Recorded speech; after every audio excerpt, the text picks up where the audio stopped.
Trevor Ncube, chairman of Alpha Media Holdings, has called for transformative leadership in Zimbabwe, arguing that the country's entrenched political and economic crises cannot be solved by simply replacing President Emmerson Mnangagwa.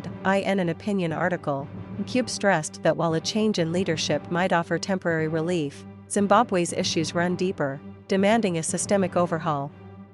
Zimbabwe is in desperate need of transformative leadership, not the routine recycling of failed politicians, Ncube writes. He emphasized that political power in the country has been largely used for self-enrichment, rather than national service, leaving Zimbabweans trapped in a cycle of poverty and disillusionment. According to Ncube, the time for half measures and timid politics is over. He called for collective courage and a shift toward nation building, where the country's leadership works for the collective good of all, not just a select few. Ncube described the stark contrast between the lives of ordinary Zimbabweans and the elite, pointing out that the majority of people live in a state of soul-crushing poverty while a privileged few indulge in conspicuous wealth.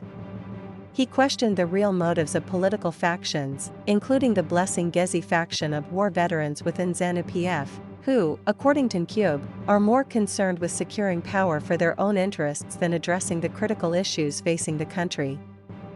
He criticized the internal struggles within ZANU-PF, including the power struggles that echo the events leading up to Robert Mugabe's ousting in 2017.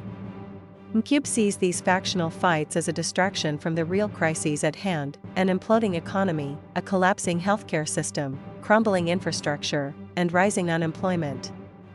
The ongoing disputes within the party do nothing to alleviate the suffering of ordinary Zimbabweans, Ncube asserted. Mnangagwa, whom Ncube described as a self-proclaimed constitutionalist, has been accused of allowing his loyalists to openly threaten the dismantling of Zimbabwe's democratic framework. The refusal of the president to intervene, Ncube argues, represents an abdication of leadership. Ncube also reflects on the lessons learned since the 2017 military intervention that removed Mugabe. While many Zimbabweans had initially hoped for a better future, the current situation demonstrates that replacing one corrupt leader with another from the same party does not solve the nation's fundamental problems.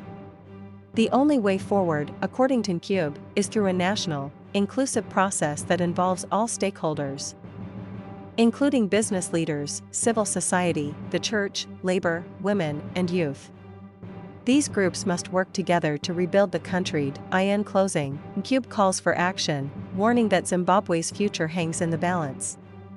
If Zimbabweans do not act now, we risk condemning future generations to an even graver fate, he warns. The time for complacency is over. The time for action is now. Ncube's article highlights the urgent need for genuine political and economic reform, stressing that Zimbabwe's survival as a nation depends on the courage and resolve of its people to demand true change and hold their leaders accountable.